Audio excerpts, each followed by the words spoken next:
नमस्कार प्रिय विद्यार्थियों, सिलेक्शन सफर के यूट्यूब चैनल में आप सभी का स्वागत है। राजस्थान टेक्नीशियन मेंस का जो रिजल्ट आया था उसके ग्रुप फर्स्ट यानी इलेक्ट्रीशियन, वायरमैन और एसबीए की जो ट्रेड है उसके फाइनल कट ऑफ का एक छोटा सा विश्लेषण आपको दे रहे हैं।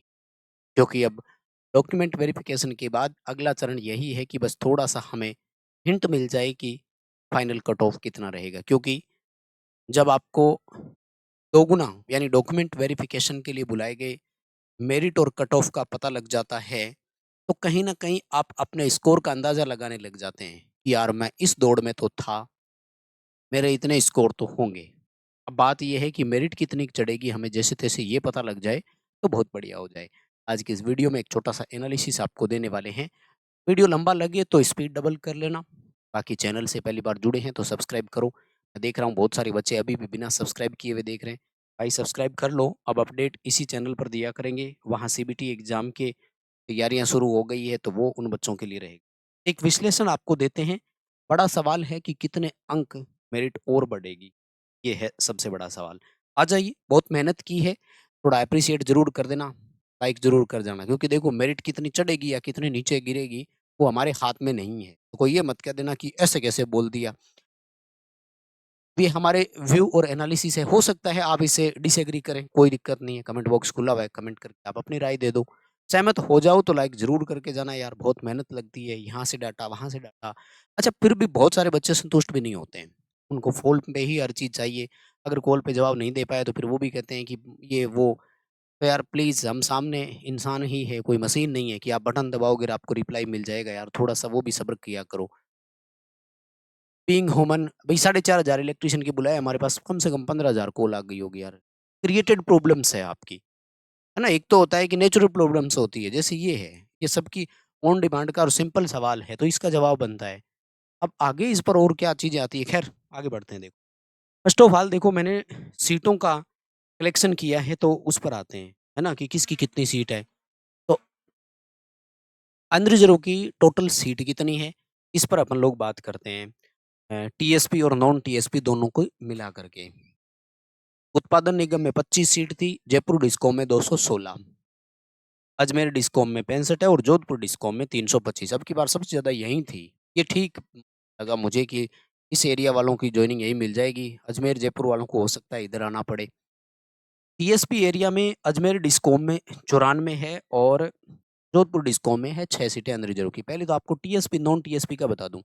टीएसपी क्या होता है? ये है एक तरह से जहाँ जनजातीय आबादी 50% से ज़्यादा होती है। जैसे पाली, राजसमंद, उदयपुर, बांसवाड़ा, डूंगरपुर, ये 6-7 जिले हैं और यहाँ की सीटें रिज़र्व रहती है। यहाँ नॉन टीएसपी वाले बच्चे नहीं जा सकते।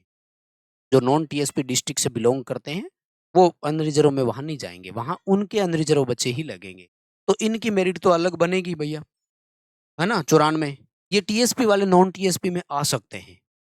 तो इनके जो ओपन कैंडिडेट है उनके लिए खुला दरवाज़ा है अनरिज़र्व के लिए कि पहले वो नॉन टीएसपी में आ जाओ जहाँ उनको आना है और फिर टीएसपी में रिज़र्व है ही, वहाँ वो आ सकते हैं।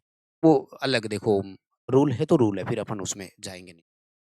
कुल मिलाकर के इन सबको जोड़ते हैं तो 725 सॉरी 785 बनते हैं और इनके अगर दोगुने किए जाए तो कहने का मतलब ये है कि 1570 बच्चे अभी फ़िलहाल के लिए वो डॉक्यूमेंट वेरिफ़िकेशन वाली जो लिस्ट है उसमें है।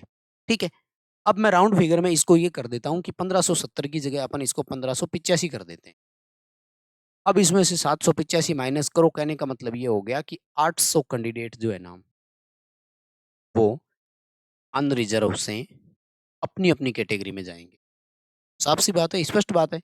अनरिज़र्व में अगर सेलेक्ट नहीं होते हैं, तो फिर वो अपनी कैटेगरी में जाएगा। जैसे ओबीसी का बच्चा है, अब मान लीजिए अनरिज़र्व की सारी सीटें भर जाती है 785, तो 786 नंबर पे जो बच्चा आएगा और मान लीजिए ये ओबीसी का है, तो भाई ओबीसी का टॉपर बच्चा कहलाएगा। अपनी सीट पर सबसे पहले जाएगा ये। तो एक तो अनरिज़र्व की जो वेटिंग लिस्ट बनेगी, उस वेटिंग में केवल अनरिज़र्व वाले ही होते हैं, ये तो ध्यान रखना। क्योंकि ओबीसी वाले अपनी कैटेगरी में चले गए, वहाँ ओबीसी की मेरिट जो वेटिंग की बनेगी, उसमें ओबीसी वाले हो। कहने का मतलब ये है कि ये 800 बच्चे अपनी-अपनी रिज़र्व कैटेगरी में जाएँगे। अब अगर वैसे देखा जाए ना, तो भाई हमारे जी ये टोटल जो सीटें थी वो 2163 है। 2163 में से लगभग आप ये मानकर चलो कि 1600 बच्चे तो यहीं आ गए। आप समझ कर देखो, 1600 बच्चे यहाँ आ गए 2100 में से पीछे, चलो इसको 2200 मान लो, इसको 1600 मान लेते हैं, थोड़ी कैलकुलेशन ईज़ी हो जाए, तो 4 और 2 6, 600 बच्चे एक्स्ट्रा बचे। आप सोच कर देखो, इसका मतलब मेरिट जिनका स्कोर अनरिज़र्व कैटेगरी में है ना, वो 100% सेफ है। अब ये फिलहाल पता नहीं लग रहा है स्कोर कितना है, किसका क्या है, तो कौन कहाँ सेलेक्ट हुआ है, ये अंदाज़ा तो अभी लग नहीं रहा है। अगर नंबर दिख जाते, तो मैं आपको श्योर ही बता देता कि कौन कितना पानी में है। लेकिन फिर भी देखो, जिनका जो अनरिज़र्व की मेरिट है वो 84 है ना? तो अब जिनका 84 प्लस है ना, चाहे वो किसी कैटेगरी से हो, अनरिज़र्व में हो गया तो ठीक, नहीं तो अपनी कैटेगरी में सेलेक्ट हो जाएँगे। कुल मिलाकर के मेरिट का ये आंकड़ा बहुत महत्वपूर्ण रहने वाला है। इन्होंने अपन को एक हिंट तो दे दी ना, बोर्ड ने, कि भाई लगभग 1600 बच्चे ऐसे हैं जिनका स्कोर 84 से ऊपर है। ये तो तय हो गया। अनरिज़र्व में सेलेक्ट होने का मतलब है उस कट ऑफ से ऊपर जाना। यानी 1600 बच्चे ऐसे हैं, 1600 के करीब बच्चे ऐसे हैं जिनका स्कोर 84 से ऊपर है। भरने कितने हैं? 2200। इसका मतलब क्या है? इसका मतलब ये है कि स्कोर तो अच्छा खासा खींचा गया है। बात ये आती है कि वहाँ अनरिज़र्व में अदर स्टेट का कोई बच्चा होगा और वो कहाँ आ रहा है? वो आ रहा है 785 के बाद कहीं पर, और 785 को भी छोड़ दो, नहीं आएगा। इनको जोड़ो खाली। इस रेंज में अगर नहीं आएगा तो वो बच्चा बाहर हो जाएगा। इसलिए रिज़र्व कैटेगरी की जो कट ऑफ है वो डाउन आ जाती है। तो आगे बात करेंगे। बहुत कुछ है मैटर यार, इस पर चर्चा खत्म ही नहीं होती है वैसे, इसलिए मैं फिर बोल रहा हूँ स्पीड डबल कर लो यूट्यूब। ओबीसी की सीटें ओनली नॉन टीएसपी में है, टीएसपी एरिया में ओबीसी है ही नहीं। तो यहाँ पे उत्पादन निगम में 12 सीट है, जयपुर डिस्कॉम में 126, अजमेर डिस्कॉम में 65 और जोधपुर डिस्कॉम में 89, यानी ओबीसी के 392 इनकी दोगुना अगर अपन करें तो ये 784 बन रहा है। इसको भी अपन एक काम करते हैं, राउंड फिगर में 792 ले लेते हैं। 392 में से 792 माइनस करो, यानी ये 400 माने वो 800 माने, तो 400 बच्चे बाहर हो। कितने? 400 बच्चे एक्स्ट्रा बुलाए ओबीसी में। कुछ करेंगे चर्चा, लेकिन फिलहाल के लिए सुनो। मतलब 392 बुलाए हैं, 392 ही एक्स्ट्रा है, यानी 400 ज़्यादा बुलाए गए। यहाँ की बात कर रहा हूँ मैं इस मेरिट के हिसाब से। इसमें ये जो अनरिज़र्व में आपके 800 बच्चे एक्स्ट्रा है, न जाने किस कैटेगरी के कितने। अगर ओबीसी के 300 बच्चे यहीं आ जाते हैं, इन बचे हुए में से 800, क्योंकि सबसे ज़्यादा ओबीसी वाले बच्चे ही हुए। अनरिज़र्व में बराबर टक्कर देने के लिए ओबीसी वाले बच्चे मेरिट में लगभग बराबर मिल जाएँगे आपको। तो अगर यहाँ 800 में से मानकर चलो यार, 800 में से आधे ओबीसी वाले नहीं होंगे, लेकिन 300 तो ज़रूर होंगे। यानी लगभग 40% के आसपास, 38% के आसपास। अनरिज़र्व में से बाहर होने के बाद में जो बच्चे आएँगे वो कौन से निकलेंगे? ओबीसी वाले ही होंगे। तो यहाँ 300 तो लगभग वहीं पूरे हो जाएँगे। तो इन्होंने जो यहाँ 792 लगभग बुलाए हैं ना, उसमें से 92 ही बच्चे और सेलेक्ट होंगे। बाकी सब फिर वेटिंग लिस्ट के हिसाब से तैयार होंगे। वही सिलेक्शन नहीं होगा तो वेटिंग में ही जाएँगे। एससी कैटेगरी में नॉन टीएसपी में उत्पादन निगम में सिर्फ 9 सीटें हैं। जयपुर डिस्कॉम में 96, अजमेर में 49 और जोधपुर डिस्कॉम में 144 सीट है। अजमेर डिस्कॉम में इनकी टीएसपी एरिया में 9 है, तो टोटल 307 बन रहे हैं। 307 के दोगुने करें तो 614 बन रहे हैं। यानी 614 बच्चे इन्होंने एससी कैटेगरी के भी बुलाए हैं। लेकिन सेम टाइम 300 में से आप मानकर चलना, यहाँ भी अनरिजर्व में जो 800 है, अगर 300 ओबीसी वाले हैं ना, तो 100-150 आपको एससी वाले भी मिल जाएँ। यानी लगभग 800 में से 450 बच्चे एससी प्लस ओबीसी के होंगे। अब भाई साहब 150 यहाँ अगर आ जाते हैं, यहाँ पर, तो मानकर चलो इन 614 में से 150 नए और लेंगे, 150 ही लेंगे। यानी यहाँ से भी लगभग 400 बच्चे के करीब बाहर होंगे। होना ही है, वो तो देखो जब सीट भर जाएगी तो क्या होगा, फाइनल मेरिट ही मेन है। अभी दोगुना के हिसाब से बुलाएँ, 4500 बच्चे बुलाएँ, 4500 पदों के हिसाब से हो गया, कैलकुलेशन बड़ी होगी ना। अगर एसटी कैटेगरी में बात करूँ मैं, तो एसटी वालों के ठीक है, हो जाएगा, जो सिलेक्टेड है वो सब हो लग जाएँगे। सबसे बड़ी चीज़ है एसटी के टीएसपी एरिया में 85 सीट है, ये मेरिट को डाउन ले आती है।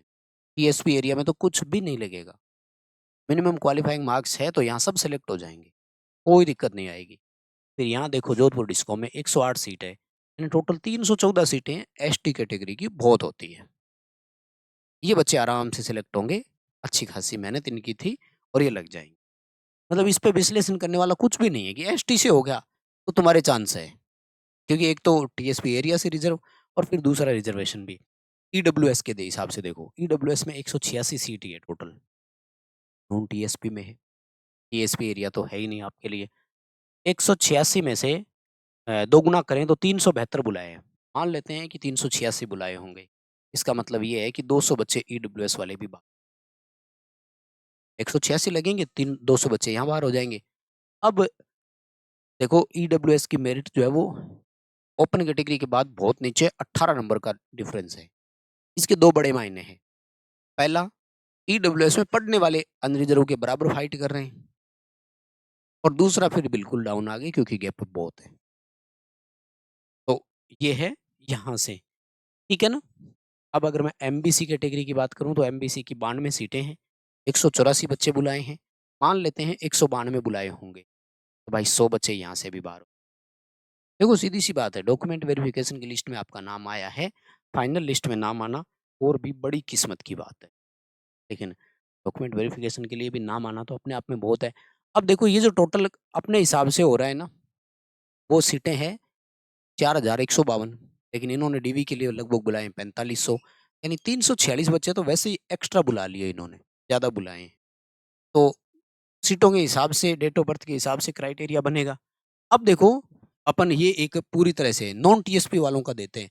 टीएसपी में कोई कैलकुलेशन की ज़रूरत नहीं है भैया, मैं पहले ही बोल रहा हूँ। टीएसपी में लग जाएँगे सारे, कोई दिक्कत ही नहीं है। कोई दिक्कत नहीं आएगी तुम्हें। अनरिज़र्व की सीटें बहुत है, एसटी की सीटें बहुत है। 2 ही कैटेगरी है वहाँ, ओबीसी है ही नहीं, ईडब्ल्यूएस है ही नहीं, तो सेलेक्ट हो जाओगे कोई। यहाँ आते हैं देखो, अनरिज़र्व की सीट ये आपकी जो 80 जो है वो टोटल सीट है। नॉन टीएसपी एरिया की बात कर रहा हूँ मैं। अनरिज़र्व की 680 सीट है टोटल। अब टीएसपी की सीटें हटा दी है मैंने यहाँ से। यानी ये लगभग 1800 सीटों की बात कर रहा हूँ मैं। कितने की? लगभग 1800 सीटों की बात कर रहा हूँ, राउंड फिगर में 1800 है, बाकी आप कैलकुलेट। तो बच्चे कितने बुलाए इन्होंने? 1360 दोगुने। मान लेते हैं गुरुजी 1380 बुलाए होंगे। 680 में से 1300 माइनस करेंगे तो कितने बचते हैं? 700। भैया यहाँ से 700 बच्चे बाहर होंगे। बाहर होने का मतलब वो अपनी-अपनी कैटेगरी में कूदेंगे। अब दुआ करो कि यहाँ 700 बच्चे या तो अदर स्टेट वाले हों, तो वो बाहर हो जाएँगे। तो वो बाहर हो जाएँगे सीधा-सीधा। तो उनसे मेरिट प्रभावित नहीं होती फिर इतनी ज़्यादा। लेकिन हम ये मानकर चलते हैं, जो हम मैक्सिमम करें ना, वो एक है ना कि बिल्कुल निचला सोच लो कि यार इससे नीचे तो क्या ही हो जाएगा। तो अपन ये मानते हैं, ये 700 जो है ना, ये 700 अपने वाले ही है, राजस्थान वाले ही है। तो फिर मेरा ये मानना है कि यहाँ 700 में से लगभग 280 से 300 के करीब तो ओबीसी वाले निकल जाएँगे, आराम से। फुल कॉम्पिटिशन देने वाले यही है। इसका मतलब सबसे ज़्यादा जो मेरिट है ना, प्रभावित होगी वो ओबीसी वालों की होगी। क्योंकि 280 बच्चे तो यहीं से भर दिए 392 में से। चलो इसको 292 मान लेते हैं। मान लीजिए 292 ओबीसी के निकल जाते हैं 700 में से। तो पीछे कितने बचे? 100 बचे और। चांसेज़ है भाई, आप एग्री करो या ना करो। जो 84 से ऊपर बच्चे हैं उसमें मुझे ये लगता है सेलेक्ट होने के बाद जो बाहर होंगे, हम मान लेते हैं कि 292 ओबीसी वाले होंगे। मैक्सिमम मानना है, चलो इससे ऊपर तो नहीं होंगे, कन्फर्म है। चिंता मत करो, ऐसे तो अदर स्टेट वाले भी है, ईडब्ल्यूएस वाले भी है। और अब 100 बचे, तो ये जो 784 बुलाए ना, यहाँ से 100 बच्चे और लगेंगे भैया, तो 684 बाहर हो जाएँगे। 684 का मतलब नहीं तो ज़्यादा नहीं तो आप मान कर चलो कि साढ़े 600, 630, 35 बच्चे तो बाहर हों, ये पड़ेगा फ़र्क।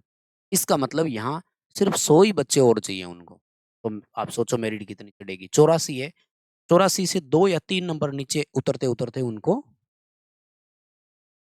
ये मिल जाएँगे 100 बच्चे। 2 या 3 नंबर उतरते नहीं, सॉरी ऊपर जाते, मतलब कि मेरिट के हिसाब से, वो भी मैं बता दूँगा। अब इसी तरह से एससी का है, एससी की 300 सीटें हैं, तो मानकर चलो यहाँ पर आपका 700 में से कम 150 बच्चे एससी वाले जरूर निकल जाए, क्योंकि खूब पढ़ते हैं आजकल। ओबीसी, एस, जनरल, तीनों का कांटा बराबर है, कोई कम नहीं है आज के टाइम में पढ़ने में, तो मैं सबको जानता हूँ। तो 150 है और यहाँ 300 मान लेते हैं। कहने का मतलब ये है कि 150 बच्चे यहाँ नए और लग जाएंगे।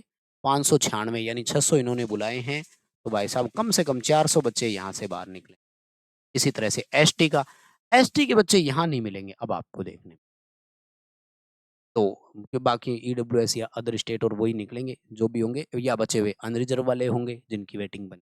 ठीक है, तो एसटी के बच्चे हैं 224, बुलाए हैं 448। मान लेते हैं 24 बच्चे यहाँ मिल जाते हैं, तो भी 200 बच्चे यहाँ नए भरे जाएंगे, इनके लिए ठीक है, तो इनकी मेरिट का कोई ज्यादा मतलब नहीं। ईडब्ल्यूएस वाले 186 बच्चे हैं, 700 में से मुझे नहीं लगता ईडब्ल्यूएस वाले ज्यादा मिलेंगे क्या, फिर भी 86 बच्चे ईडब्ल्यूएस के अगर मिल जाते हैं तो 100 बच्चे यहाँ ईडब्ल्यूएस के नए भरे जाए। एमबीसी का शायद उनमें कोई नहीं है, 92 सीटें नहीं होगी। कहने का मतलब क्या है, निष्कर्ष और रिजल्ट पर आते हैं कि खेल सारा यही होगा। अनरिजर्व में सेलेक्ट होने के बाद, पूरी सीटें भरने के बाद ये देखा जाएगा कि अगला बच्चा किस कैटेगरी का है। मान लीजिए अनरिजर्व कैटेगरी का ही था, बैटिंग नंबर 1 पर चला जाएगा। मान लीजिए वो ओबीसी का था, तो अपनी ओबीसी की सीट नंबर 1 पे चला जाएगा, सेलेक्ट हो जाएगा। मान लीजिए कि वो अदर स्टेट से था, तो अनरिजर्व की वेटिंग नंबर 2 पे चला जाएगा। मान लीजिए वो एससी कैटेगरी का था, नंबर 4 वाला, तो वो अपनी एससी कैटेगरी सीट नंबर 1 पर चला, ऐसे जाएगा। बात ये आती है, एक तो अपन को फायदा ये मिलेगा, ओरिजेंटल रिजर्वेशन वाली सीटें जो थी ना, वो कैंडिडेट नहीं मिलेंगे, तो नॉर्मल कैटेगरी से ही भरा जाएगा, वो रिजर्वेशन वाला फायदा आपको। अब मेरे हिसाब से फाइनल मेरिट ये बन रही है, आप लोग ले लो स्क्रीनशॉट, कितना सहमत हो बताइएगा जरूर, इतनी कैसे चढ़ सकती है वो। अनरिजर्व की मेरिट बहुत चढ़ेगी, क्योंकि अनरिजर्व की सीटें सबसे पहले भरनी है ना उनको, और सबसे पहले भरनी है, तो 680 बच्चे अपन ने देखे, राउंड फिगर में चलो 700 मान लेते हैं। यार 700 बच्चे, तो मानकर चलो कि आपको 90 के आसपास मिल जाएंगे, 90 या 90 से ऊपर वाले हो ही सकते हैं, इतने बच्चे तो बताए जा रहे हैं। यानी अनरिजर्व की मेरिट जो है वो, अच्छा ये मैक्सिमम ली है, इससे ऊपर नहीं जाएगी, ये तो मैं कंफर्म बोल, मतलब इतना कॉन्फिडेंस लग रहा है, इससे ऊपर नहीं जाए।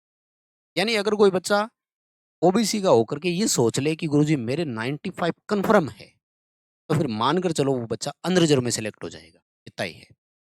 कोई अगर ये मान ले तो, अगर कोई अनरिजर्व में है और ये कह दे कि मेरे 92 बन रहे थे, कंफर्म लग रहा है मुझे कैलकुलेशन के हिसाब से, बिल्कुल कहीं रिस्क नहीं है, तो वो आराम से अनरिजर्व में सेलेक्ट हो जाएगा, कोई प्रॉब्लम। ठीक है, 90 की जगह 89 हो जाए वो एक अलग बात है, क्योंकि मैंने जितने भी एनालिसिस की और बातें की, जो मैं पता करके आता हूँ देखो हर जगह से, है ना, मैं अलग अलग राय लेता रहता हूँ कि फलानी भर्ती में क्या हुआ था, फिर किसी और की जैसे इंजीनियर्स की भर्ती होती है तो उनसे मैं बातें करके आता हूँ। तो सबने ये कहा कि सबसे ज़्यादा इफ़ेक्ट जो देखने को मिलता है ना इंक्रीज़िंग में, वो अनरिज़र्व के मेरिट में ही देखने को मिलता है। तो अनरिज़र्व की आ जाएगी, उसके बाद में कैटेगरी में होते हैं। तो देखो भाई ओबीसी की है ना, 5 नंबर तो आराम से चढ़ जाए। क्यों चढ़ जाएगी? क्योंकि ये जो 79, 80, 81 जो है ना, ये एवरेज स्कोर है, तो यहाँ बच्चे बहुत मिलेंगे।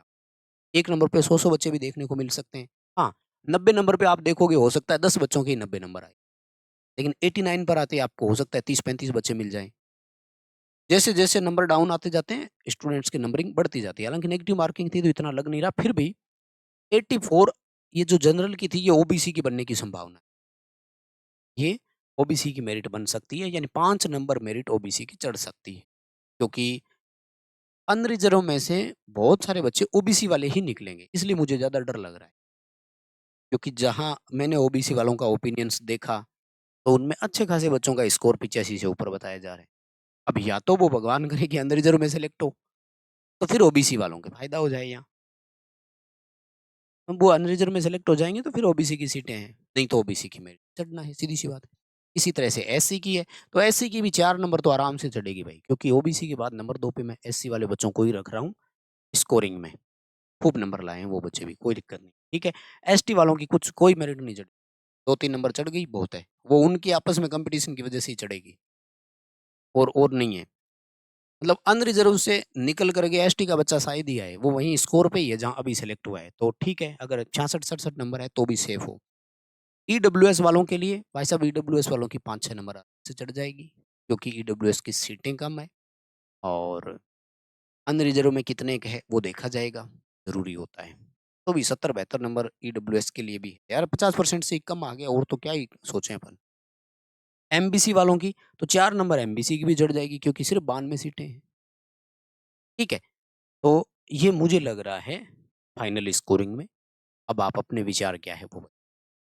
वीडियो को लाइक ज़रूर करना होगा, बहुत मेहनत लगी है, छोटा-सा एप्रिसिएशन ही तो माँग रहे हैं। आपको अपने-अपने ऑप्शन बताने पड़ेंगे। ठीक है? बहुत धन्यवाद, thank you. Like, share, subscribe ज़रूर करना पड़ेगा, कोई ऑप्शन नहीं है आप। शुक्रिया।